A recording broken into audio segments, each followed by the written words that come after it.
Item 4.2, Botanical Heights Construction and Contract. Good afternoon, Flash and Gemma. Hello. Good afternoon, councillors. I'll leave you in Gemma's hands as I'm here purely as eye candy. You wish. In my dreams. We had that over the years. Well, I guess in terms of a summary for this particular item, it's to do with our Botanical Heights subdivision, which most of you are aware of. We have made significant progress in regards to stages 3B and 3C with, as per the report, 14 contracts in place. Since that time, we've got another couple of sale and purchase agreements out with parties for their review and hopefully return in the near future, and 2 further interested parties who are looking at a couple more of the, I guess, what would be 4 left. So with that in mind, we've looked at the opportunity to continue and do the 7 future lots, which is the end of this subdivision scheme plan, which was 39 lots. And due to the timing, obviously being ahead of when we were hoping, or sort of predicting, I guess is the best way to look at it, we've requested the funding for the entirety of the project so that we can have it go ahead, and Inframax, because they're on site at the moment constructing, we've proposed that we extend the contract with them to continue with the rest of the subdivision and hopefully get less disruption for neighbours in the area by having the construction happen concurrently with the 3B and 3C that's on at the moment. So if there's any further questions, I'm happy to answer them. Councillor Cousins. Through the chair, thank you for that. Firstly, I want to start to say, Flash and friends of mine brought a section through council, and they're going to say you handled it really, really well. So I Secret shopper, that's fantastic. I've got some questions. Why? I meant to ask this prior to the meeting, but why were there 2 figures in there? Why is 1596 and 1358? Just clarify that for us, please. Through you, Mr. Councillor Harvey. Sorry.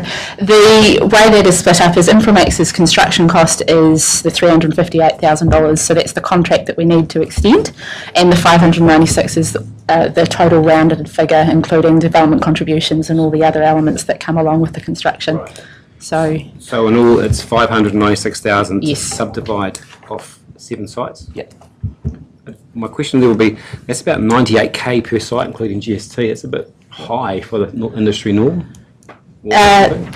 It's relatively comparative to stage 3A, which was around about that. The reason being because of how it's structured and the way in which it extends. So the road is going up to what's the top of the gully head between Botanical Gardens and what will be the gully to the north of that, and therefore there's no sections that come off that frontage. So in terms of the subdivision we've just done, we had sections that came off right of way, which is less expensive than the extension of the road. So it basically centres around road and infrastructure. Moving back from that. Another part of this cost is our contributions, so you paying yourself. Yep. So then just to clarify, because it got very confused, not confused, it's been a while, but we originally with 3A, B and C, we funded in advance, didn't we, for some pre-development work? Was D not part of that? Just going back, is that? So yes, so stages 3A was the construction of all of the earthworks for 3A through to 3D and included 3D. So that was the earthworks element of it rather than anything else beyond that was done. So there was undercutting and the other elements associated with it were done as part of 3A. In addition to that, obviously there's been the change in market which we've noted through the increase in cost for 3B and C that compared to 3A, and that's, I guess, is part of the reflection of the change in cost here. So cost to develop for these sites is actually more than 100k per site.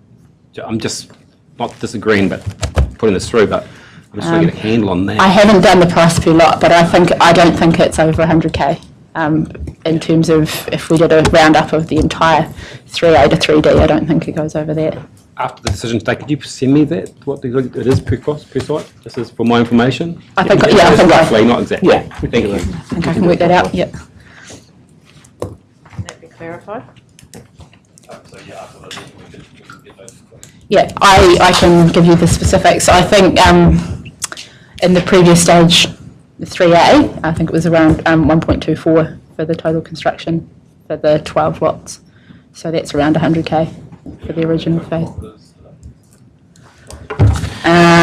Well, I think it's close to 3 million. Yeah.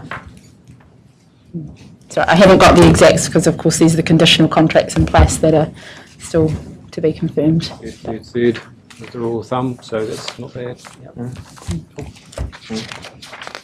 Any other questions?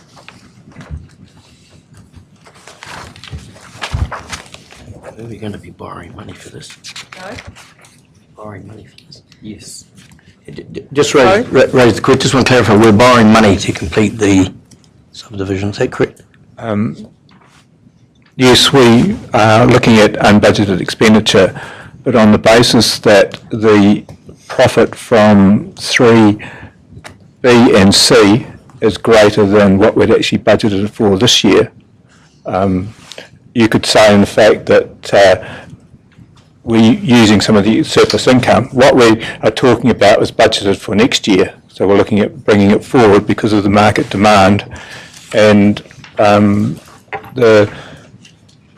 we've actually sold those sections a lot quicker than we thought. So while we've got the construction team there doing the road, it made sense just to extend it rather than go for them to take the equipment away and then come back again and start again.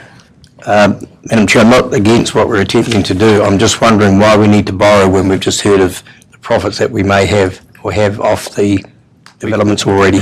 That's because we treat income separate to expenditure.